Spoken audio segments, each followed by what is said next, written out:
Welcome, everybody. I am Jamie Cope, Manager of Business Development with the WVU Industrial Extension, and we are glad to have everyone here today to learn a little bit about market expansion, right? So kind of want to jump right into it and get things started here. If you can remain on mute, please do. And if you have questions, go ahead and put those in the chat. This is being recorded, so if you have to drop off, you'll get this later. If you want to share something with your friends, please do that. We've also got some links and things that are going to be mentioned during the presentation, so know that you'll get those in a follow-up email as well once this is done. So glad to have everybody on board with us. And I'm just going to jump right in and turn things over to General Jim Hoyer. General Hoyer, if you'd like to talk to us about the domestic supply chain and the importance of that, we would love to hear about it. Thank you. Yeah, good morning. Thanks, Jamie. Thanks, everybody, for being here and participating. So I think this is going to sound a little bit like the Tuesday morning sermon here, so I apologize for that, but it is a passion of mine and many of us at WVU. So we are in the next great power competition. When I was growing up, a young guy in the military, it was the Cold War, us and the Soviet Union, and it was pretty cut and dry. This one is a lot more complicated than that, because it's us, the US, and China in a great power competition, and we still have the challenges of a rogue Russian state that is grasping for relevancy. We've got Iran, North Korea, and we still have, in some pockets of the world, violent extremism that we have to deal with, along with a whole series of global economic issues and challenges. So as a former almost 40 years in uniform and still 2 children in what we refer to as the family business, the military, this is a pretty important topic for me. And one of the most important things that we've got to do as a nation right now is to rebuild our onshore supply chain. And as I told folks in the Guard in my 10 years of leadership of running the Guard, with challenges come opportunities. So with this challenge comes an opportunity, I believe, for us as West Virginia and in the Appalachian region and across rural America to rebuild and grow our industrial base. We've got to get back to those roots that we had that helped us achieve success as the Allies in World War II and continue to grow the nation throughout a period of time. And I get a little frustrated and that there's so much tribalism going on in the political world right now that that noise is drowning out some of the things. If you go back and pay attention, just over the last 3 weeks, there have been some fairly significant news articles that got drowned out in all this political tribalism related to Chinese incursions through either cyber attacks or operatives infiltrating within the US military. So we as a nation have got to get back to the focus on what is right in front of us that we're not paying attention to. And I think it's a unique opportunity for us in West Virginia. We've done this before throughout the history of our nation, going back to when the roots of the West Virginia National Guard developed in 1775, and a militia company marched from Shepherdstown, what's now Shepherdstown, West Virginia, to Cambridge to be a part of the original formation of the Continental Army. We've been serving the nation that long. So I think what we've got to do collectively is come together and look at what those opportunities are. We've got to think outside the box. Maybe we've got a company that we work with, or you're a company that's been strictly in the energy industry for a number of years, and you've made parts or done maintenance or refurbishing for the energy industry. We've got to get you to think about the opportunities that may exist now with the growth and expansion that's going on at places like Allegheny Ballistics Lab in Kaiser, and the growth that's going on there, and the demand that they have for second, third, and fourth tier suppliers. We've got to go even think about VOTEC programs in our school systems. You know, one of the things we did after the 2016 flood, when we needed temporary housing, is we asked VOTEC programs to make tiny homes that we could put people in temporarily as we moved back and get them back in to where they needed to be. Why can't we create opportunities and then help grow that base of young people that we need? And we at WVU have got to think, and other higher education institutions have got to think differently. And we are, as land grant institutions, starting to look more at, how do we help with everything from apprenticeships all the way through micro credentials to the work that MEP and we do in industrial extension to help grow opportunities across the state in the defense sector. So I greatly appreciate everybody taking the opportunity to participate today. Again, for me, this is not just about what I want to do in my retirement role, and that is help continue to grow and develop West Virginia to achieve its potential, but this is also personal for me. If we develop the capabilities what we need, and we, this group and throughout the state, don't focus on the political drama of the day and focus on what we know is important to making sure our national security is strong, it's going to help kids like my kids to not have to go into certain areas in harm's way, because we're building this strength that shows the potential adversaries that we're serious about doing this. And if things work according to the way we hopefully should, then we'll go through another Cold War like we did with the Soviets, and we'll come out and prevail and minimize the kinetic challenges that may occur across the globe that really impact and hurt a lot of people. So I thank you for your time. Thank you for allowing me to give you your Tuesday morning national security sermon here. Thanks, Jamie. Thank you so much, General Hoyer. Appreciate you being with us today. And you're right, we've got a great group of folks here who we all needed to hear that sermon this morning. So thank you for that. And I'm sure we'll get some questions in the chat later, but I just wanted to ask you one real quick question. If there was a specific industry that you saw the largest need for supply chain growth, do you have any insight on that?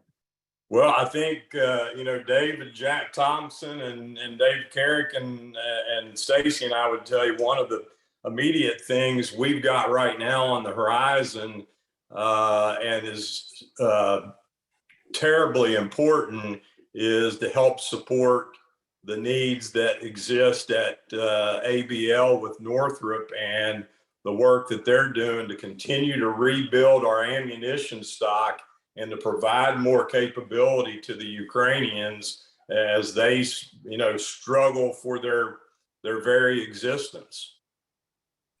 Sure. Well, thank you so much again for being here with us today. And we're gonna move right along. We've got Kelly Courtwright, who is a procurement counselor for RCAC Apex Accelerators. So Kelly, if you want to tell us a little bit about what you do and how things work there at RCAC, that would be fantastic. Sure, Jamie. Do you want me to go ahead and pull up the PowerPoint? That would be fantastic. All right, let me go ahead and share my screen. And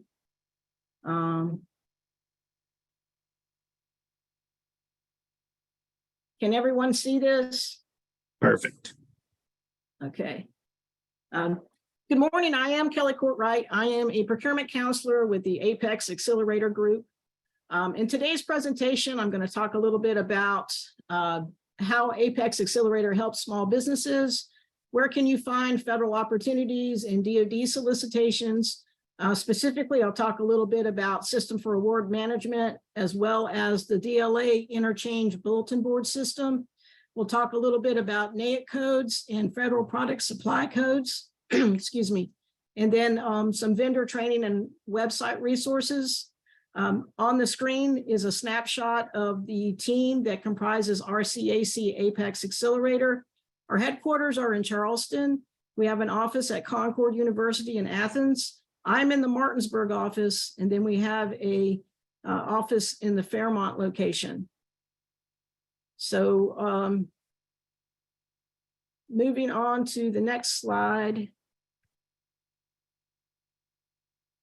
Let's see here. Oops, sorry. RCAC Apex Accelerator was formerly known as the RCAC Procurement Technical Assistance Center. RCAC stands for Regional Contracting Assistance Center. We're a 501c3, which is why we had started the name RCAC. We were part of the PTAC program, again, Procurement Technical Assistance Center. Our name recently changed. We are now Apex Accelerator. We are funded by the state of West Virginia to help West Virginia businesses, as well as the Department of Defense. As a procurement counselor, it's my job to meet with clients and help them understand information that's needed to do business with the government. This may include, helping them understand federal acquisition regulations, defense acquisition regulations, are there reporting requirements? Oftentimes I'll walk a client through a solicitation. We'll talk about the pros and the cons on whether or not this is a good opportunity for the company. Another thing that I provide in terms of one-on-one counseling, our counseling is confidential, but we want to be able to provide marketing assistance so that our clients understand how to market their product or services, or product and services, to a government customer. We do counseling regarding federal contracting, as well as state contracting, county contracting, and municipality contracting. Another service that we provide includes helping our clients understand vendor registration requirements. Also, particularly at the federal level and state level, there are small business certifications that help these small businesses become more marketable. Some of these small business certifications include the 8A certification, woman-owned small business certifications, Hub Zone, which is historically underutilized business zones or areas, service disabled veteran and veteran-owned small business certifications. RCAC Apex Accelerator, we do a number of outreach events such as this. Some of our events are done virtual, some of them are done in person. Our agency does do a monthly webinar series. And if you go to www.rcacwv.com, there'll be a link that will advertise our training. And finally, we do offer a bid match service to our clients. It's at a very nominal fee. Right now, it's $80 for the next 8 months. And basically, it goes out. We have a software program that goes out into cyberspace and finds opportunities that are relevant to that business based on NAIC codes, keywords, places of performance. So moving on to the next slide. Talked a little bit about vendor registration and System for Award Management. SAM is mandatory if you're going to do business with the federal government. SAM also has a number of different capabilities. Most of the most popular capability is our small businesses are looking for contract opportunities. So in order to do business with the federal government, you have to have an active profile vendor registration in sam.gov. To get that vendor registration or profile is free. There's no charge. However, you do have to go to the login.gov system and create a user ID and password before you can go and continue your vendor registration. But again, at the federal level, information that is advertised $25,000 or more is required by the federal acquisition regulations to be advertised on SAM. SAM has gone through a lot of changes the last few months to streamline the registration process.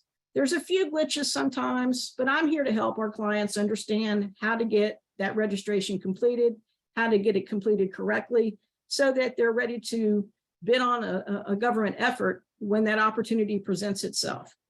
So moving forward into the next slide, like I said before, there's a number of different capabilities that SAM.gov has. Most of our clients are looking for ways to find an open solicitation. And in my personal opinion, the best way to do that on SAM.gov after you've completed your registration process is to understand what NAIC codes that your business represents. So in this case, because we're talking about manufacturing, I've been able just to find some basic information as it relates to the NAIC codes. A NAIC code stands for North American Industrial Classification System, and the coding that represents that product or that service.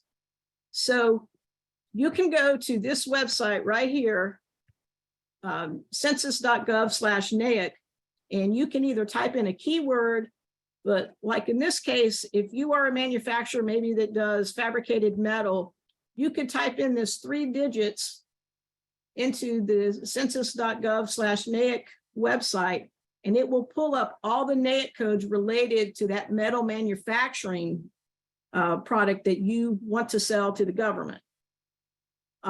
It's important to make sure that you have a good representation of NAIC codes in your SAM, because when someone looks at your profile, because that is a public database, it gives them a snapshot of your company's capabilities. In the next slide, and I know it's a little busy, I want to talk a little bit about the DLA, which stands for Defense Logistics Agency Internet Bid Board System, known as DIBS. So DIBS is a web-based application that allows DLA to advertise open solicitations for their product needs, because DLA and the centers that use this system to advertise their buying needs, they manage millions of national stock numbers, which is each product line that they sell has its own national stock number. It's very similar to the SKU number that you would see when you buy something from Walmart or you buy something from the drugstore. So the DIBS system basically is using 3 centers to fulfill their buying needs. These centers include Defense Supply Center Columbus, which is also known as Land and Maritime. So basically they're the parts people for the United States government, the military. Whenever there's a buying need that relates to maybe a tank, a Jeep, a weapon system, or just a weapon in general, they'll advertise what that buying need is on the DIBS system. The other center that's also utilizes their commodities on the DIBS system would be the Defense Supply Center Richmond, and Richmond specializes in avionic parts. So this could be, a part that goes on an aircraft, or this could be a part that's part of a weapon system that goes on to an aircraft. But there are, again, millions of parts that are advertised where they need manufacturers to come and supply those parts, because the depots need to have a certain amount of that part available to support their military customer. Finally, the last center that uses the DIBS system would be Defense Supply Center Philadelphia. Basically, Philadelphia does light hardware items. They do uniform items. They do light medical items.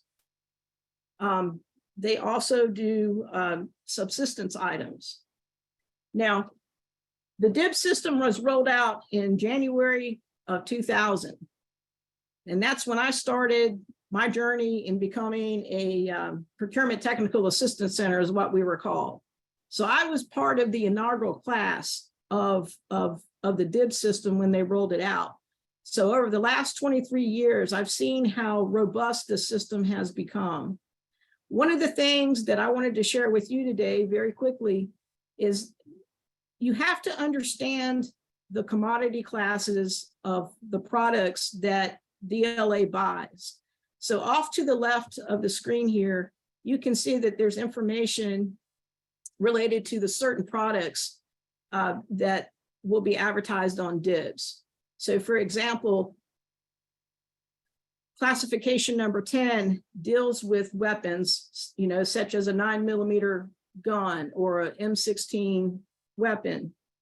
And so in order to access DIBs, you have to have a 4-digit code.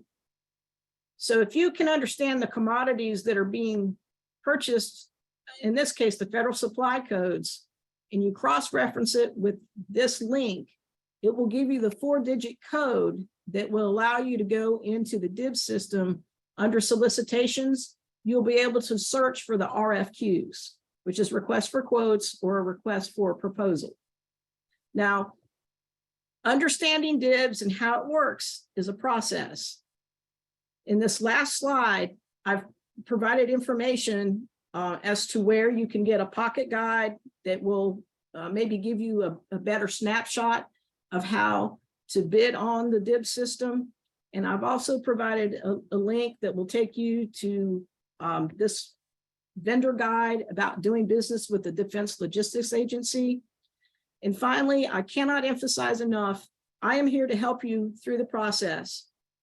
But if you're very interested in learning DIBs, one of the first things that you need to be aware of and make plans to attend, the small business office there within Defense Supply Center Columbus, every quarter will put on what they call a TKO, which stands for Training, Knowledge, and Opportunities. It's a virtual class, it's a 2-day class, and it walks you from the very beginning of, hey, I'm a new vendor, I'm interested in DIBs. What am I getting myself into? What are my requirements? It's a great class. It's really a fascinating system that our military uses to make sure that supplies are given, to the folks out in the field or the folks that will be maybe possibly deploying to the field. So I can't emphasize enough, it's a free training. It's a 2-day training. It will talk about military packaging and marking requirements if you're going to bid. It'll talk about where those solicitation opportunities are at. But this is all I have for today. I know it's a lot of information I've crammed into about a 14-minute presentation, but I thank Jamie and his team for giving me the opportunity to present today. Yeah, thank you, Kelly. That was great stuff. And just let's back it out just a little bit. And let's just say I'm interested in being involved with government contracting. Where do I start? My question to you, if you were a client and coming to me, I would want to understand which customer are you trying to target? Okay. Are you looking at the county government? Do they have a manufacturing need? Are you looking at a state government? Maybe a second question I may ask is, what is your reach? Like here in the Panhandle, I have clients sometimes, they don't go to Charleston to do work. They'll go to Harrisburg, PA, because it's closer in terms of proximity or geography. It really depends on what the capabilities are of the customer, or in this case, the client, not the customer, and what it is that they want to sell or what can they sell.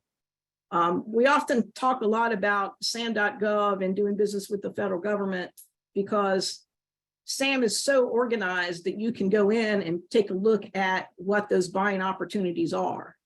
And the same thing is true with West Virginia OASIS. There is a link that allows you to publicly look at what's being bid by state agencies that are being managed by the OASIS team. But there is a vendor fee that you have to pay in order to bid. Okay, great. Now we do have a question here. Manuel Jackson wants to know, how can someone get these certifications? So there were some certifications that you mentioned early on. Is there an easy way to answer that, or is that depends on the certification? I'll let you talk. It really depends on the certification. Some certifications may require additional business documentation, where my job would be to explain to the client, you are eligible for this program. I'm encouraging you to move forward and get this certification. This is what's going to be required when you submit your certification or the application for certification. Okay. It may require, proof that you're in good standing with the Secretary of State, a resume. It may require tax documents. But I want to be able to provide that information so that they can make a decision. At this point in my business cycle, do I have time to pursue it, or should I wait until maybe the first of the year? Okay, great. Well, thank you, Kelly. And we'll probably circle back to you. I want to make sure that everybody gets a chance to get their information out there, though. But I will say also that I have worked with several of the different procurement counselors all over the state, and they are all extremely approachable. Doesn't cost anything to go talk to them. So I would encourage you, if you have any ideas or anything that you'd like to learn more about, just schedule that appointment, go see them, and have a nice chat with them and figure out how to get things to work. So thanks again, Kelly, and hopefully we'll have some time to circle back. And if anybody has questions, continue to put those in the chat. Now we're going to move on to Tom Reed with Catalyst Connection. For those of you who don't know, Catalyst is the MEP Center, which is similar to the WVU Industrial Extension, but they're operating in the Pittsburgh area. And Tom's going to talk to us a little bit about clean energy manufacturing. So Tom, I'll just let you run with it. Great. Yeah. Thank you, Jamie. Yeah, I'm happy to talk to everyone today a little bit about our clean energy manufacturing program. It is a tri-state program, Ohio, Pennsylvania, and West Virginia. I think about half of the counties in West Virginia are kind of part of that program, but I would say anyone in any of the three states are welcome to access the resources and the information. I am going to talk in a few minutes about a mini grant capability, and that is probably the only place that I would say, might be determined whether or not your county is one of the 47 counties across the three states where that would be an issue. Otherwise, you're certainly welcome. In fact, I'm going to right here in chat just put the website up there is wemakeithere.org/clean energy. And so that will provide you with a lot of the information that I'm going to talk to you about, but if you want to go back and reference. So the idea is that we received a grant from the Appalachian Regional Commission in 2022, about October. So we're coming up with we're kind of completing year one of a 3-year grant. And the program is meant to help. Was a power grant, and the ARC looks to, under their power grant, to help coal-impacted communities, as it's called. And so in that case, obviously, so I'm going to be talking to you about manufacturers expanding in the clean in basically any energy supply chain kind of beyond coal. We know that West Virginia has a rich history with coal, and it was a very important past, and it's still a part of our present. But, the reality is there are a lot of other energy supply chains out there that are coming into, and they're growing. And we feel that it's important that, our regional manufacturers can become a part of those growths and make sure we're a part of it. In fact, I'm going to kind of read off here. We've identified 8 different what we call power generation and management energy supply chains, and then 6 that are more product related, that we think these are some of your key areas that local manufacturers should be considering, or at least becoming aware of your opportunities in them. So now, number 1, electric grids. So there's a lot of products and growth around the electric grid. So that's something. Second, geothermal. Third, hydropower. Fourth, hydrogen production. Fifth, natural gas. Six, nuclear. 7, solar, and 8, wind. So, some of those might be more obvious to you that we've heard about a lot lately, and others maybe, you might be wondering kind of where we're at, but they all have a place in the future of our energy needs. And so, we'd be happy to help anybody who wants to find out how they can get more engaged. And especially if you have been a supporter of coal industry in the past, we think that a lot of times there are going to be maybe an easy connection over to some of these others. And then we, again, identified 6 areas where we think that there are a lot of products that are energy related products that our manufacturers should become aware of and be thinking about, because there is a big push right now to be looking at energy efficient products. So that includes battery and battery storage. Second, chemicals. So just all the different cleaner chemicals and chemicals that support these energy areas. Third, circular plastics. Fourth, energy efficiency. So just more higher efficiency products. Fifth, grid components. So kind of back to that idea of the electrical grids, some of those components of them. And then the 6th one is low carbon products. So we've just kind of identified those 14 areas as key areas and supply chains that we think that manufacturers, there's a growth opportunity. There's also a lot of political incentive for us to have these products made locally and within the United States. Right now, a lot of foreign manufacturers, are the leaders in certain key products in these areas. But the federal and state governments are looking to bring more of that in-house. So, that could be a great opportunity. So those are some of the things that we can do to help companies. And, we see there's a real growth potential. So how can we help with that? And so there are a couple ways. Like I said, the first way I would suggest is just start by, looking at the website, reaching out to anybody at the WVU Industrial Extension or myself. Would be glad. We all kind of have the same information, be glad to help you. I think a great place to get started, if you go on the website, we've created a 20-question self-assessment. And you'll see it pretty obvious. It's kind of in the middle of the web page. And it's just 20 quick questions that you're going to answer anywhere from strongly agree to strongly disagree. At the end of those 20 questions, it's going to give you some feedback as the sort of, where you stand currently in these clean energy manufacturing areas, and maybe kind of give you a nudge or suggestion as to where you might want to either learn more or where we think you're going to get the most benefit in pursuing. And of course, we'll help you with that too. But I think that's a great place to start. It'll take you 15, 20 minutes tops. The report comes back immediately, and then one of us can walk you through and suggest how to do that. So beyond that, we have a lot of tours that you can participate in, either in person or online. We've got some opportunities. We have an event on September 14th. It's in Pittsburgh, so depending on where you're located, how far that is, but we're having an annual event. So this first one in September 14th is going to be in Pittsburgh, but then year 2 will either be in Ohio or West Virginia.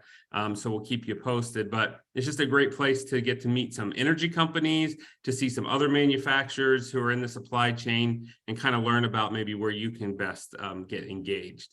And then I kind of made reference to mini grants. So we do offer technical assistance, so we can help you, once you kind of narrow down what is it that you most need, to get involved in the supply chain. Then we can sit down and say, okay, let's help you figure out what technical expertise or what, maybe somebody outside of your company do you need to help you. Maybe it's to enhance your website. Maybe you need help with putting an ERP system in. Maybe you need some help with some strategic planning or developing your management team so that you can be more competitive. out there. So we have mini grants up to $10,000, and they can cover up to half of the cost of a project. So let's say you say, well, I really would like some help finding the right ERP system for my company. Okay, well, if there's third parties out there that can help you do that, maybe they come back and tell you it's going to cost $16,000 for their services. And so you can apply for a mini grant and it would cover 8,000 of that 16. So that's kind of how that works. And there's a lot of different ways to do that. So let's say you're thinking, well, I don't know if I'm ready to really get engaged in a supply chain, or I already am. You know, what else is out there for me? What else can this program do? We have a second kind of goal with helping manufacturers in the region, and that is helping companies to be more energy efficient. So let's say that you need some, when you know that you need to invest in some new lighting, and so you could be looking at LED lighting, or maybe you need some help. You'd like to learn more about ways to improve your HVAC systems, or other ways. Maybe you have some equipment that's pretty dated and you know that it's a big energy user. So we have partnered, and WVU has a great, they're part of the Industrial Assessment Center. So there's a group at WVU that we're kind of working with across all 3 states, where they have a grant that will cover the cost for them to come out and do an energy assessment. And so they have all kinds of equipment. They go and they dig into, important information about your energy usage. And at the end of that, they'll come out with a report that says, here are things that you could do to improve your energy efficiency. What does that mean for you? That means lower cost. That means possibly your customers will now rank you higher in their selection process because you're now considered an efficient energy user. And like I said, the big thing is just helping you reduce costs.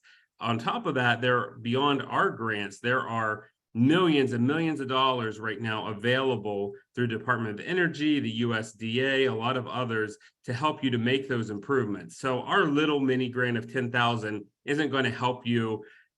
We can't use that for you to put towards like $100,000 boiler or some big new HVAC system, or you need to add a whole new storage facility that's going to be very expensive. That, ours is more on helping you with services, but through these assessments, we can help put you in touch and walk you through the process so that you could apply for maybe a $200,000 grant through the Department of Energy to help you towards a big improvement in investment that will help you long term. So that's just wanted to let you know, these are several areas that you can get involved.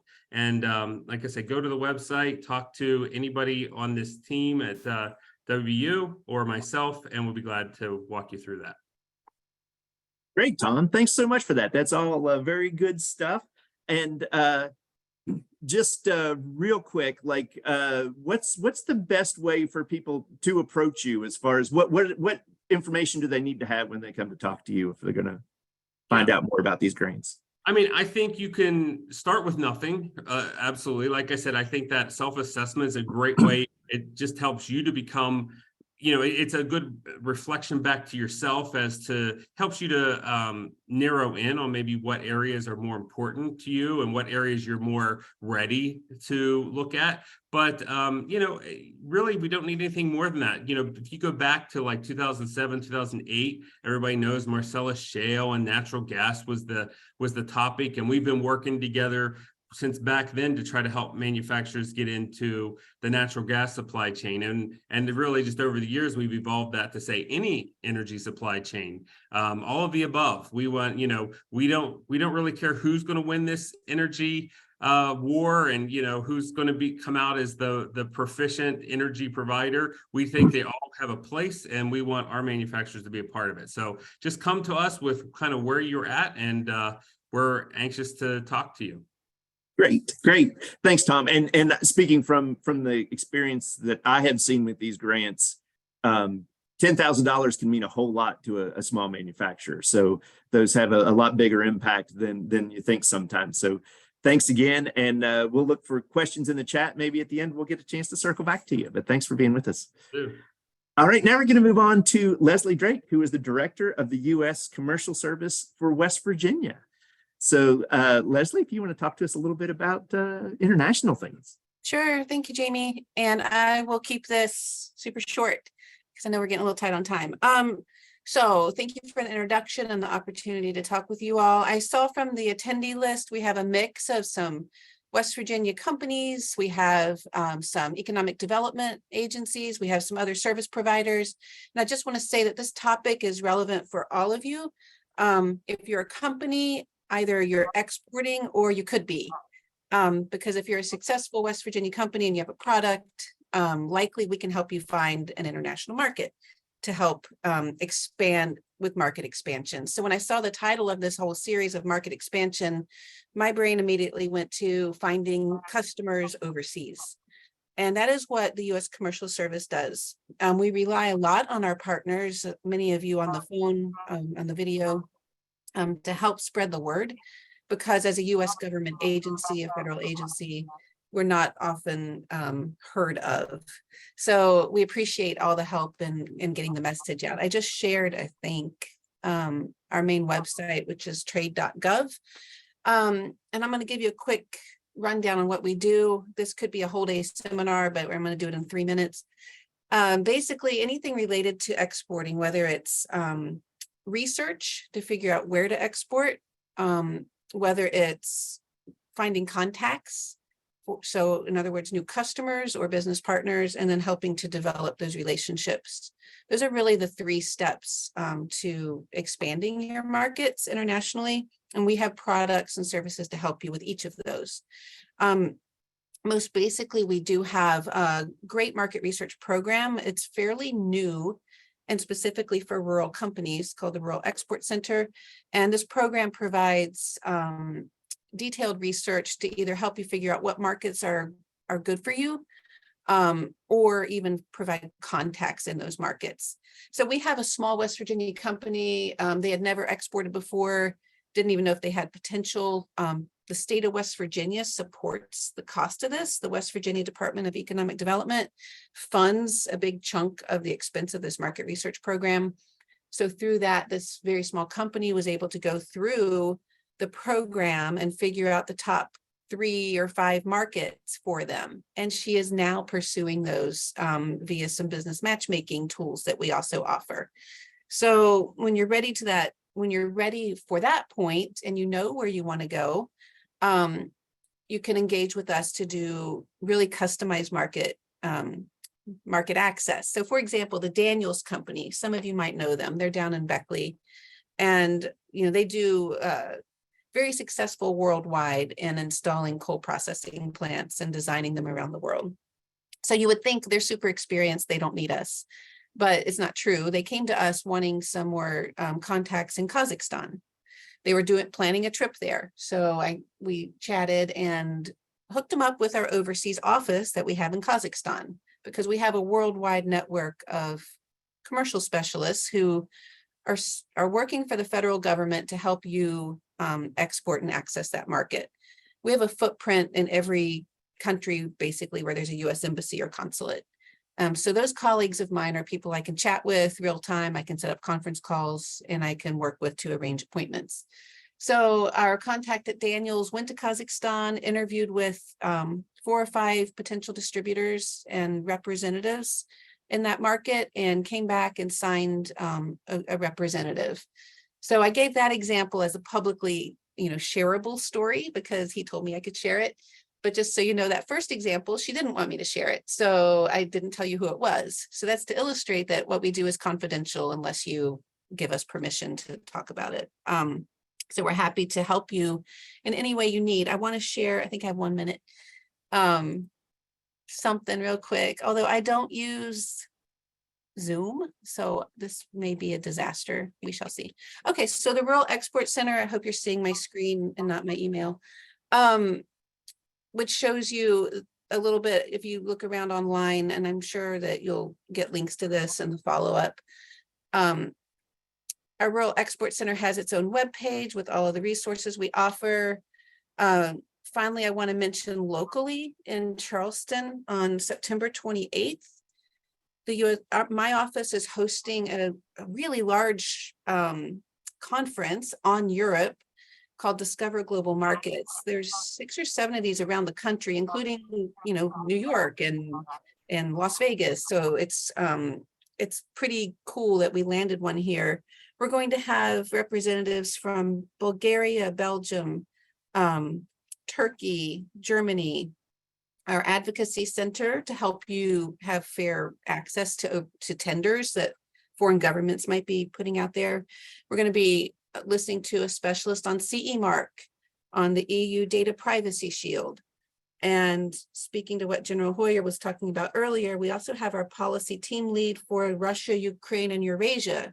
And he's going to give us some good updates on what's going on in kind of the geopolitical space. So I'd love to see you all there. It's $45 for a full day. Here's the website. And it's in partnership with the state giving out the governor's awards for exporting, which will happen during a luncheon that same day. So that's a super quick overview, and I'm happy to answer any questions.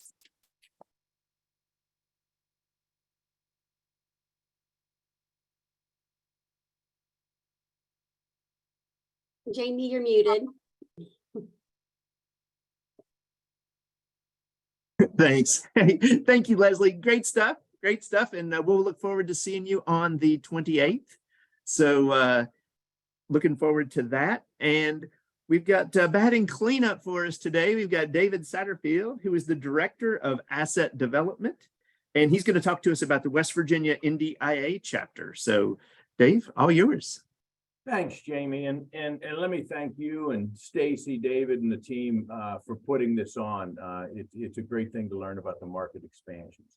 The West Virginia chapter of the NDIA was formed June 15th of 2020, right in the middle of the pandemic, and we currently have about 300 members. But basically, give you some background, is in 2016, the Department of Defense Economic Adjustment Office, they wanted to start having every state map their supply chain so they could find out more about the suppliers and particularly the resiliency of suppliers to make sure we keep that supply chain strong.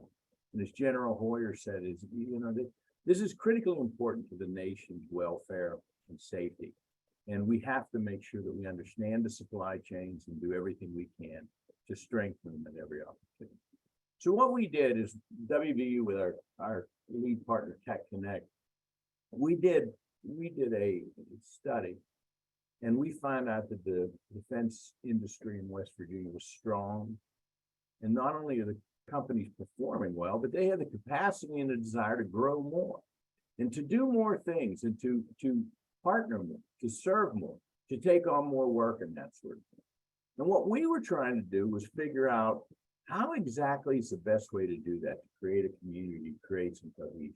So Ann Barth and I went down and had a conversation with General Hoyer at the time. And it was an aha moment. Jim said, he said, I've been trying to get people to start an NDIA chapter for years, National Defense Industrial Association. He said, this could be your vehicle. And he was exactly right. So we started the chapter in 2020, but the National Defense Industrial Association is really a group. It's an education organization. It's not a lobby. It has about 66,000 individual members and about 1,800 corporate members. And what it does is it educates folks on what the needs of our warfighters are, of what the emerging weapon systems need to be. And it informs Congress, it informs policymakers at every level, and it helps to lead the conversation to make sure that we have the best materials, the weapon systems, vehicle systems, and anything the warfighter needs to be successful. It makes sure that our dominance in military might remains top in the world. So they champion issues that contribute to the strength, resiliency, and capacity of the defense industrial base. They try and build a vigorous and responsive collaborative community in support of national defense and security. And then they convene legal and ethical forums for the exchange of ideas and viewpoints. One of the things they've most recently done is they started the Emerging Technology Institute. And that organization is a subgroup that takes a look at tomorrow's weaponry. And it helps to encourage Congress and other folks where money should be spent, what we need to do to keep our military might and superiority going. This year particularly, they have been making sure that we backfill all the weaponry and armaments we've sent to Ukraine. Has caused a shortfall here domestically, that we make sure that we have the budget and ability to backfill and keep our armaments sufficient. They've continued to talk about modernization and the need for the development of these emerging technologies. And they've also worked considerably with us about making sure the supply chains are resilient. They published the National Defense Magazine, which is the leading publication in the defense industry. And basically they're organized in chapters. So David or Jamie or Tracy, if I could ask you to put up our chapter slide. Again, in 2020, West Virginia formed its own chapter, the National Defense Industrial Association. Our chapter, you can go on the NDIA website, and Tracy will send us out with the notes of the meeting, and you could join. But basically what we're trying to do is we're trying to collaborate on programs with manufacturers, with you all, to support and grow the defense industry in West Virginia. I will say Mike Graney and the folks down in economic development have done a terrific job. This is one of the primary target industries. Our work with the AIM consortium, which is led by Catalyst Connection, as well as all the work with all the different economic developers on this call and others, we're able to grow this important sector. We know that there's some unmet needs, but again, there's a desire. I will also tell you that one of the things with West Virginia University bringing on Jim Hoyers, our Vice President for Economic Development, is that we have a more defense industry focus. We are trying to help folks wherever we can, and the NDIA chapter has done just that. Let me go to the final slide. Our last thing is going to be on August 22nd. We're going to have our first in-person meeting at Rocket Center. If you've not had a chance to see Northrop Grumman's facility at Rocket Center, I would urge you to join the organization and to come over and take a tour that day. But we are going to have our first kickoff. Now the pandemic is over. We're going to have our first kickoff meeting in person, and we're looking to do more and more.